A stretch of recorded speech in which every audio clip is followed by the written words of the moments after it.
All right. And we are live and we are recording. And today we're very lucky to have a student that's studying for his master's degree in chemical engineering, Jyotisman Rath. And not only is he a master's degree in chemical engineering, but he's a LinkedIn creator and top 200 in his country on LinkedIn. He's calling in today from India's East Coast. We're going to talk about sustainability, his content creation on LinkedIn, as well as his research as part of his master's degree program, where he's studying both batteries and energy storage. Welcome to Energy Superheroes, Jyotisman. Thank you so much, Peter. It's lovely to be here, and I'm quite honored to be on this podcast. It's my pleasure. So exciting that you're a LinkedIn creator because many people, many of my friends want to know what is that? How does it work? How can they become LinkedIn creators? How can they amplify their content on LinkedIn? Tell us about your journey to being a LinkedIn creator and how you became top 200. India is a big country. I see. Sure, I would love to speak on that. Of course, it is one of the newest and the most busiest platforms, you can say, because a lot many features, lot many opportunities coming on LinkedIn. This new thing called the creator program that LinkedIn is running is basically getting a lot of eyeballs. I would say that anyone who wants to be a creator on LinkedIn and can also get into the creator program or the creator accelerator program or so many opportunities that LinkedIn is bringing. Of course, if I say about my journey, all began with some few posts on LinkedIn that I made. It was on sustainability. We just thought instead of just making a profile that is stagnant on LinkedIn, I should start writing. And I believe that should be the very first step that most of the people should take because I'm sure almost everyone knows LinkedIn.com is a platform. But what people say the platform to be a CV platform, maybe a resume platform where you have all your job details and then maybe you go and approach someone for the job or maybe you post about job opportunities. That's it. But then the content market is booming up, influenced by the other platforms like say the Facebook, the Instagram, that are making a big hype of all the content that is being created. And LinkedIn is also not far away in this market, you would say, because the creation game on LinkedIn is also getting strengthened. And what people need to do is people need to jump into this game and start creating few posts, basically. So I just started by writing some posts. And I one day thought I should be more consistent and more focused on making content. Because again, when you start making something, when you start doing something, there are so many people around you who are doing some similar stuff. I know on this podcast, we have people who are from the energy fraternity, who are maybe CEOs or the investors of different energy companies. People are interested to know about new happenings in the field of energy, new technologies that are coming up. So obviously, writing something which is technical or scientific on any platform is definitely a challenge. It's your job to start writing on some informative pieces and keep on writing. That is what I basically started doing. And then at one point, I thought that I should be very much consistent. So I challenged myself to start with 100-day program. So that was a self challenge, I would say. It was not a part of the LinkedIn's program. It was before the thing came up on LinkedIn. So I challenged myself, I should be writing one single post, maybe a small, maybe a big post on the field of this energy, sustainability, whatever comes to my mind, all these related aspects, but I should be consistent and I should be writing for 100 days straight. So I was able to complete this. Hopefully, thankfully, I would say I was able to complete this. But of course, it's not necessary that you take such a strong challenge that you should be consistent for 100 days. It's up to you what goal you set or what frequency you set, but it's all that you have to be consistent. And once you get consistent, you have to produce some quality content. Now, coming to the specific programs that LinkedIn runs. So, I was a part of the LinkedIn's Creator Accelerator program.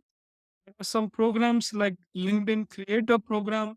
There's a new program called LinkedIn Creator Management Program. So, these are some kind of cohort programs that the LinkedIn runs. There will be applications that are being shared on LinkedIn by LinkedIn. You can obviously go and apply yourself to be a part of the cohort. So the cohort started from US. I remember LinkedIn Creator Accelerator Program cohort. The very first cohort started September or October of 2021 and jumped into the Indian market and then UK market and then trying to go to some other countries, I believe. And in every country, that target is to select either top 100 or top 200 people. They will be grooming those people. They will be giving you a challenge to write some posts for, say, continuous 10 weeks or maybe 6 weeks. For us, it was a continuity of 10 weeks. And of course, there is some process and funds that they also allocate to you so that you can do well in your. So that's, of course, one thing that what you can target to achieve, but then the very first thing that you should do is write something and press publish. That's very helpful. As far as actually creating the content, what do you see that gets people to respond, to comment, share, engage on the posts? Yeah, absolutely. So that's a nice question because, as I mentioned, when it comes to writing things which are scientific and technical, people are always not that very much interested to read something which is educative or informative. People somehow relate social media with entertaining content.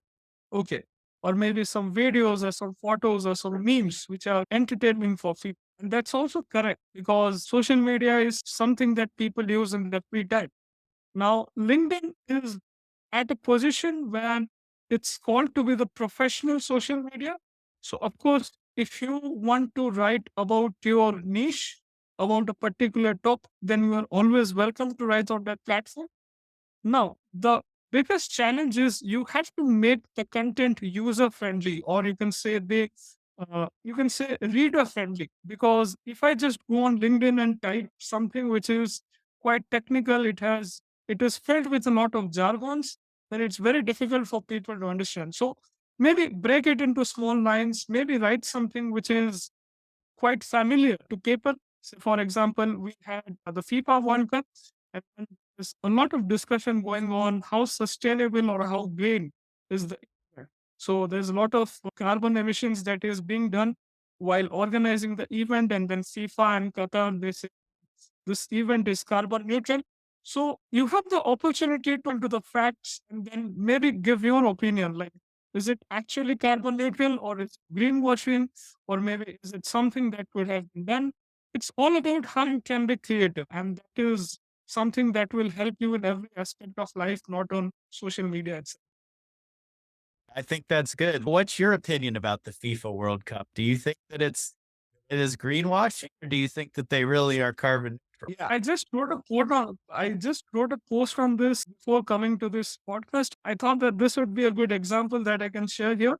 So I believe that it's of course not possible for an event to be carbon neutral, and calling it carbon neutral itself is a wrong notion because we know that somehow or the other we are missing from a lot of aspects. Now, coming to the targets that Qatar and FIFA laid out in the public, I believe had good efforts in this regard. They were trying to do a lot of things. Of course, if we have a proper accounting of what was done and what was not done, then we would definitely see things were good. But then, of course, it was not all that they had, I would say. And that's what I would say is greenwashing, but it might be not exactly intentional because at this stage, at this era, it's important for us to understand that it's good that at least we are thinking that events should be green. Maybe one or the two FIFA which were done in the past, we were not thinking about making those events green. So this concept of making a thing sustainable, making events sustainable, that itself will help us go along. So it's greenwashing, but it might not be intentional, is what I believe. But then, yeah, it's up to us to see how good it was, and it's up to us to see how we can use carbon credits or use something to abate those carbon emissions. No, very good. It's like many things, the truth often is somewhere in the middle. Exactly. Very good. Back to the LinkedIn Creator Program. How do you get in touch with LinkedIn? How can people reach LinkedIn? I feel like it's such a big organization. People might not understand how to reach out to the LinkedIn Creator Program. Yes, exactly. That's a good thing. I would say that people would definitely be interested to know that how we can reach the people behind the social media and how we can get into a program. Now, of course, as I say that if you want to get into such programs or cohorts, or if you want to avail such opportunities, you actually have to start writing on LinkedIn and you have to start getting visible. Okay. So that's what is the very first thing, because I guess there are not many accounts on LinkedIn. There are not many active users on LinkedIn. There are only a few creators on LinkedIn who create posts. And out of that, there is a very small amount of people who are actively creating on LinkedIn. So the very first thing that you should do is you should be active on LinkedIn and you should be a little visible. And then maybe what you should be trying to do is that you should keep an eye on what announcements that LinkedIn is making. So one of the pages that you can follow. So LinkedIn has an option for following the company pages. So there is a particular page named by LinkedIn for creators where you can go and maybe follow and see what announcements that LinkedIn is making. So if they're launching some cohort in your country or maybe on the worldwide scale, they will definitely be making an announcement. So this was the case with the Indian cohort as well. So for the Indian cohort, which I was a part of, basically it was an application. There was a form. You have to fill the form, and then the people will be contacting you, and they will be including you in the cohort. And that was all about that. But then if you feel that you, even before or after the cohort, if you feel that you can still be a part of some of the programs that LinkedIn has, and you can maybe try to contact some of the people who are working as creator managers. So these people, you can find them again as a part of the LinkedIn search. You can find some LinkedIn creator managers in your country, and then maybe you can chat with them about what are the new opportunities coming. So this is basically country based. Okay. So the things might be different for US, might be different for India, might be different for UK and the other parts of the world. Europe or Africa or some other parts, LinkedIn is still yet to enter in terms of the creator game. They are going by the, maybe I would say, the population or maybe market size strategy. But then the very first thing you should do is that you should be visible on LinkedIn. You should have a good profile which is active. You should be helping others also alongside carrying your own journey. And then you should be following the LinkedIn for creators page. And then you can also reach out to the LinkedIn creator managers. There are some people who are employed by LinkedIn to help creators. No, very helpful. And so in that way do you see LinkedIn being very popular in India? Yes, I see that LinkedIn is growing in its popularity, especially in India, and there are few reasons for this. Particularly, one of the biggest reasons is that there is a lot of like the youth population in India that's basically trying to do good in their careers, I would say. And of course, since LinkedIn is a career-oriented platform, so you would find a lot of people joining the platform to get some jobs, connect with industry people, and then maybe get some news and some opportunities. So basically, core population on LinkedIn or the core interest on LinkedIn is basically the opportunities and the job prospects that LinkedIn provides. But then now, since they have added this creator game into the LinkedIn, they have merged another aspect of LinkedIn, another aspect of creator economy into LinkedIn. That is what kind of helping its popularity grow. So yes, since India has a huge youth population that is looking to get some jobs, is looking to get forward in their career. We find a lot of people actually having their account on LinkedIn, and then it depends. Some of them are active, some of them are not that active.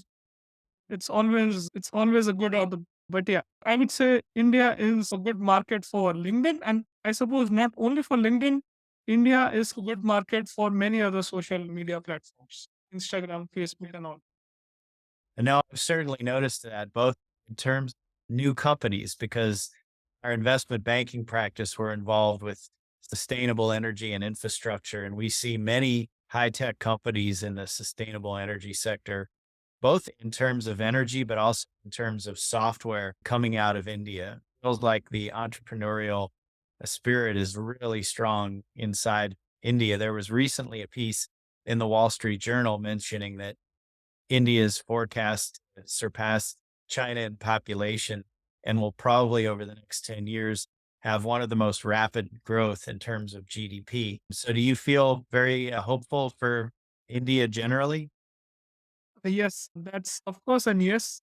I would say by the next census population, I mean, by the next count of population that happens once in 10 years, I suppose, in India, we will be surpassing China. Recently, I believe, according to the stats, so we were quite close to China in terms of population. And then keeping aside population, as you said, the growth of economy is definitely taking a very good shape. Right now, India's economy, India's GDP surpassed that of UK. And then we are also getting into the top league of economies in the world. Yeah, things are definitely looking good for India. Along with that, as you said, India is, of course, always looking to help other countries in terms of technology, in terms of getting things done, in terms of investments. And of course, India is a good place for people across the world to invest in terms of technology, be it green tech or maybe the sustainable tech or maybe the software tech. Absolutely. I've also read that India needs a significant amount of investment in terms of its energy infrastructure because the economy is growing more rapidly than some of the, say, power lines or electricity infrastructure, those types of things. Since you're in chemical engineering, maybe talk a little bit about that. And I know you also maybe want to talk about batteries and energy storage, which is an important area as well. Absolutely. That's a good aspect that you pick, that is the energy infrastructure in India. Now, what happens and what I have also read and what I have also come to know is that there is a rapid growth in the number of installations, say, for example, installations of solar panels or say the installation of wind farms across India. Of course, India is also taking a good lead in terms of green transition, is transition towards renewable energy. It is shifting away from coal mines and shifting away from thermal power plants to solar and wind. Now, what happens is that energy infrastructure is not going hand in hand. It's not growing hand in hand, I would say. So, what happens that even if the energy is surplus, I would say if you take the statistics, you would see that India and most of the states in India, their energy surplus, like we are way above energy requirements that we are used to. So, say for example, if there is some 100 gigatons of energy that is used in a month, there's definitely some 10, 20, or 50 gigatons that is produced more than what we used.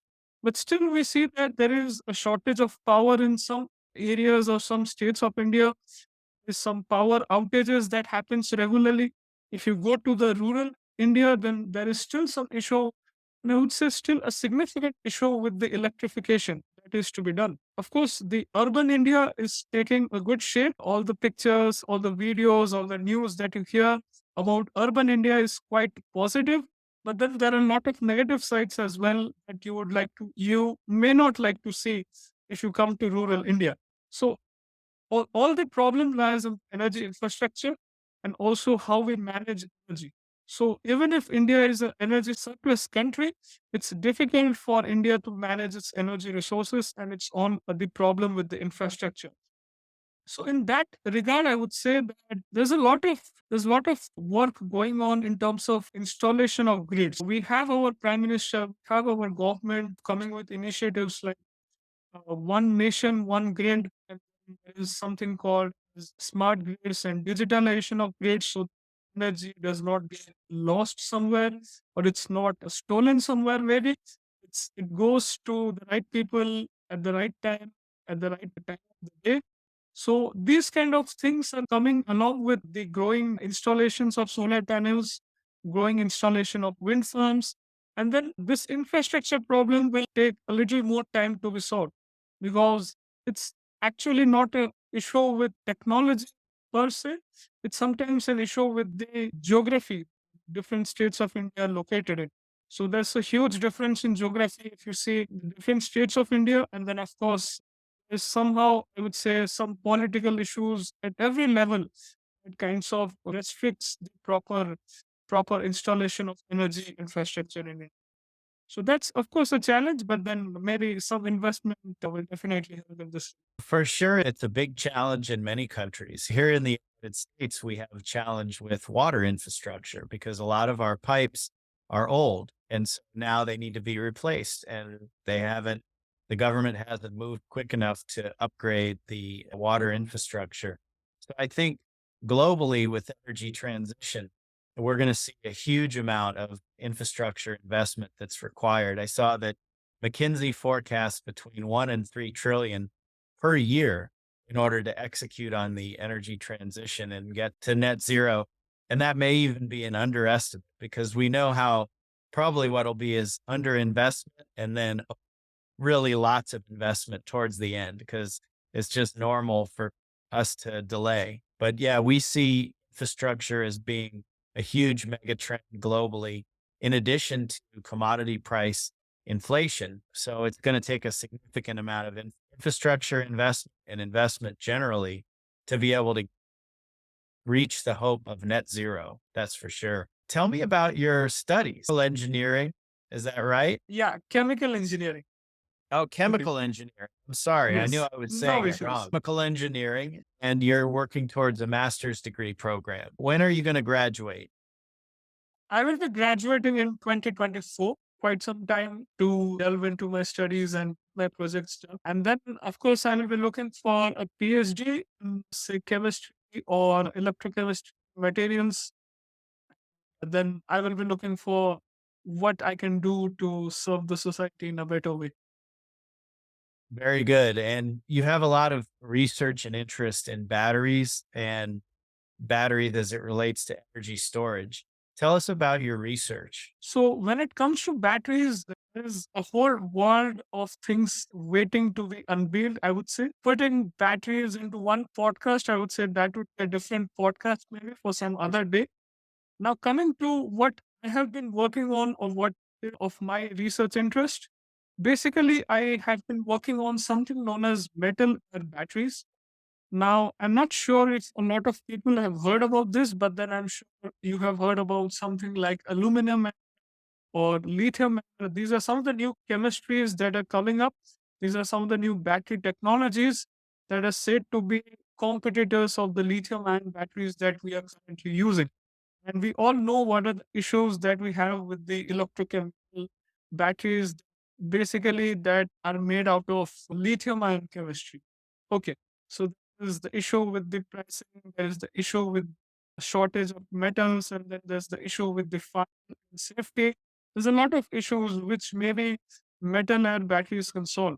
So if I just say in some few words, maybe a metal air battery is basically a battery which is made out of a single metal, for example, aluminum or zinc or maybe iron or something like that, and a negative, an electronegative metal. And on the other side, which we call as the cathode, we have basically it's not that we store or we bring air from outside.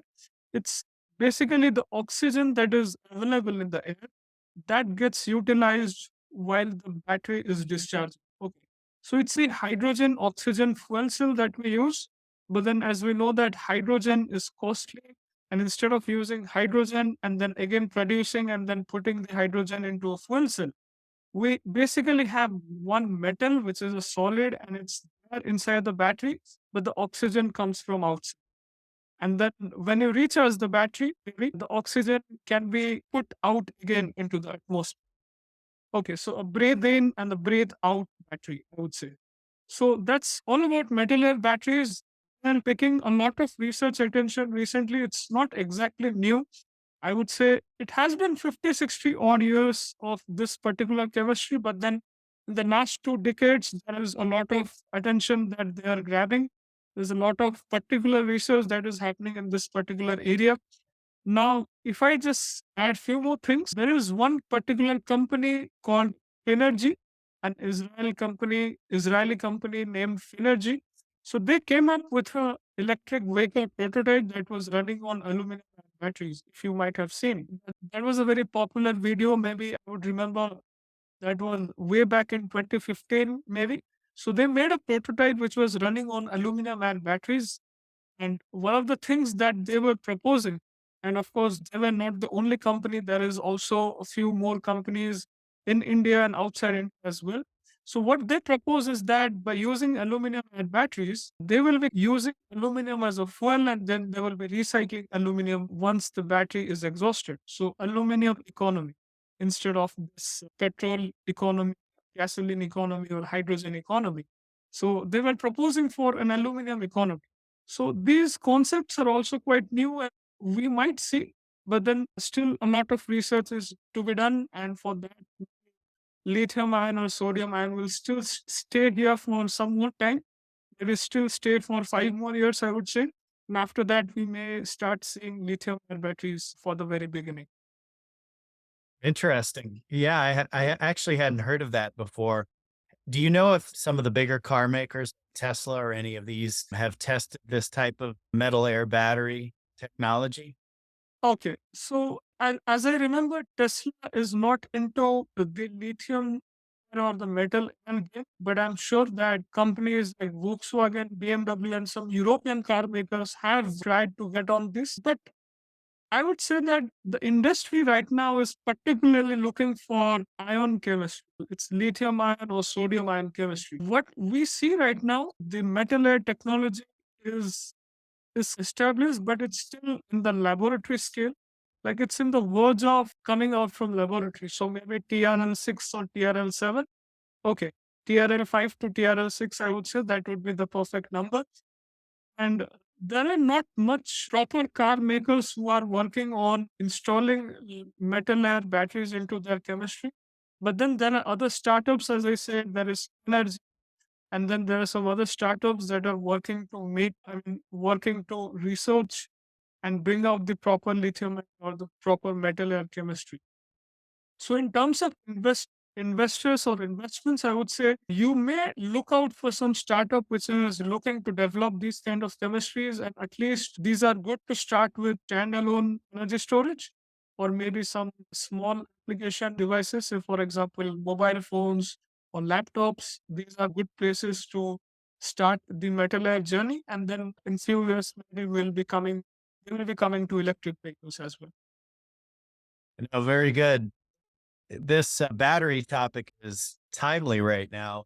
Again, I'll mention the Wall Street Journal. They wrote an article recently about how saying, okay, instead of going for EVs to be able to go really long in terms of the range, because they mentioned range anxiety. So our focus has been on increasing range. Some people have looked at it a little bit different. What if we have a shorter range EV, but you can charge it fast? So you have the ability to recharge it in 15 minutes. And then they compare, for example, a long range trip. If you have the charging infrastructure, then you have the ability to take a trip long trip faster than you would with a traditional type of a battery that takes, say, an hour or longer to even charge up. Have you looked at any of that sort of rapid charging technology? Okay, okay, sure. Of course, this debate on the range that batteries provide, the electric vehicles provide, and the charging is one of the major limitations, I would say. These are the two aspects that are particularly limiting the adoption of electric vehicles. Now, it's similar to the energy infrastructure thing that we mentioned. Installations of solar panels and wind farms are mushrooming.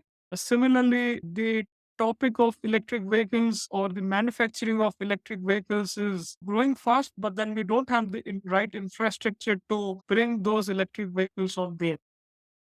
So I would say that be it the lithium ion technology or be it the metal ion technology, can will be a good sort of mixture between rapid charging and range. Okay. So right now, as I remember, so definitely a proper electric vehicle can give you around 300 miles, maybe at least 200 miles, 300 miles. So maybe I remember something around 400 to 500 kilometers. Okay. That would be something that a good electric vehicle can. If it's a kind of downsized or a less expensive electric vehicle, it will be something around 200 kilometers. So we have some electric vehicles in India which are less than, I would say, 10 lakhs of rupees. Around 10 lakhs of rupees, you may have to convert it into dollars, see the appropriate pricing. So they're around 200 kilometers. The better vehicles, maybe the Teslas and all, they can provide you up to 400 or 500 kilometers on a single charge. And that, I believe, that much amount of range is good for particular use. Okay. The thing what we need to deal with is the range anxiety, which is again a psychological or maybe a fear that is inside people.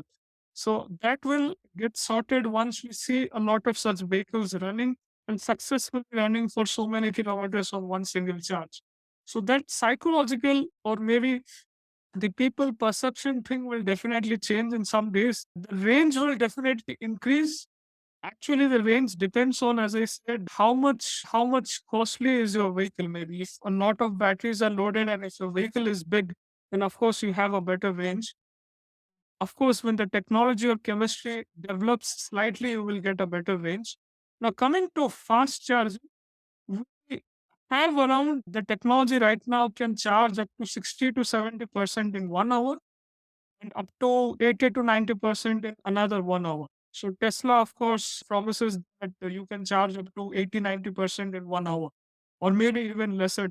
Okay. I believe that be it any kind of battery chemistry, the people who are working on batteries, maybe some seniors to me, the professionals in this sector, will definitely bring some chemistry which will be good in terms of rapid charging, which will be good in terms of range also. But then there will be different technologies. At the end of the day, it's the manufacturer that has to put the proper chemistry according to a proper pricing. Okay. So it's a less costly vehicle, maybe a vehicle which is for public transportation. So the focus will be more on rapid charging rather than range. It's a personal vehicle. So say personal use vehicle which is mostly used for family trips. Then I have to, as a manufacturer, I have to focus on range as well rather than just rapid charging. So that's what the thing is about. No, makes a lot of sense. So let's tell me about yourself. How did you get into your degree program in chemical engineering at the university? Where did you grow up in India, and what was that journey like coming up through there and then applying to the university? Fortunately, I have been growing in this city of India as well. I have born and brought up in Bhubaneswar, the eastern part of India. And then I got into my university right here. So my hometown as well as my study place is same. So of course, I'm quite fortunate to have got that. My initial years in school were quite engaging and quite interesting, I would say. So basically, I learned a lot from my high school days, my secondary school days, what we call in India. That is the grade 11 and the 12. We have a education system in which school students study up to grade 12, and then they look for bachelor's and then master's and some higher studies. So I would say a lot of interest, even if that time it was quite half-baked knowledge, I would say, at that point of time. But a lot of interest and lot of understanding we used to develop at that particular time. And of course, if you notice, then education in India is also quite oriented towards textbook, and now it's again coming into a practical realm as well. So that kind of helped me to get some aspects and then get some understanding about the new technologies. It actually helped me get some basic understanding at the very first. And then that helped me to get some understanding about new technologies and new things that are happening, not just about batteries, but in general about science and technology. And I have been fortunate to have support from my parents, support from my family, support from my friends. Of course, that is the most important thing I should be mentioning. And then the journey has been quite good. There have been many things that I wanted to achieve. Maybe they were not possible due to some reasons. Some few things that I never imagined that happened. of course, that keeps on coming and going in life, I believe. So, and I believe there's not more things to see right now. So let's see how it goes. That's right. Let's see how it goes. You're going to get your PhD. And then after that, do you want to work in industry or what kind of path do you think you want to take? Right now, I believe that I will be working in academia in some university maybe for a few years. I will see how I can give back to students, maybe teach and educate students, future upcoming talents in some way, nurture them. And then maybe I will definitely look for how I can collaborate with some industries because it's after all how you put that knowledge into industries and how you put that knowledge into market. So, of course, industry is something that I will be keeping an eye on, but then the initial days I will be looking for some academic positions. Very good. And do you think you want to stay in India or do you think you want to work outside of India? Right now, for my PhD, I will be definitely looking for some foreign universities. I will be maybe traveling to US or I will be going to Europe to figure out what would be the best possible thing. And for the next few years, maybe you will be finding me outside India. And then after things settle and then I am confident of my skills and confident of my positions, I would definitely look to come back to India. Of course, a good place to stay in my home country, a good place to stay, a good place to develop yourself. Very good. What PhD programs do you have your eye on? Which ones do you think are interesting to you outside of the US, maybe that you'll apply to? Right. So, if you ask me in terms of the subjects or maybe in terms of the disciplines, then as I mentioned, chemical engineering is what I'm here right now. And then there's things like material science departments, the chemistry departments that work on electrochemistry and batteries. So, I will be seeing something that looking for something that gives me the right project, which will be on batteries again, maybe and in terms of programs, I believe there are different programs that is being operated by different countries, different modes of entry. So, say, for example, there are some specific programs like in Germany, there's programs that's in US. Say, for example, the collaborative programs that US and India run together. So there are different programs in that aspect which I will be looking for. Of course, there are different kind of modes through which you can apply for a particular program or a particular university. But if you ask me in terms of discipline, so maybe it will be something in chemical engineering department or maybe something in a material science department. And no, very good. And which companies around the world do you think are the most interesting, that are the most advanced things in terms of battery? Of course, Tesla is a name that comes to everyone's minds. Of course, Tesla is doing really good. Then, if you say in terms of automobile makers, there's Volkswagen, there is BMW, there are many such automobile car makers that are doing good. In terms of other companies, we have a company that is working on startup working on sodium ion batteries, that is Paradion. That company, there is Northvolt, there is British Bold, they're working on that. Then there is G Energy Solutions, they're doing quite good. Panasonic, Sony, all these companies are doing really good. Panasonic and LG are definitely two big companies that have been trying out a lot of things. In China, you have CATL. They are also CATL and Amperex Technologies. They are also doing quite good. Yeah. And no, very good. So tell the audience how they can get a hold of you and follow your work. Yeah, sure. Absolutely. Again, the best place to find me would be LinkedIn. Maybe I can just share LinkedIn profile ID, my LinkedIn URL, or maybe you can just go and search Jyotisman Rath by my name, and then you will definitely get me there. And of course, you can also email me, but if you go to my LinkedIn profile as such, you will be getting me and all my details. No, very good, Jonas. It's been a pleasure having you. Jyotisman Rath, when he posted his LinkedIn in the chat, which we'll make sure that we post with the show. We appreciate having you on. Congratulations on all the growth and success as a chemical engineering student in India, and best wishes for continued growth in your career and as you move into industry. Right. Thank you so much, Peter. Thank you for bringing me to the podcast. And I believe there was a lot many things to learn. And of course, this will be something that I will remember later on.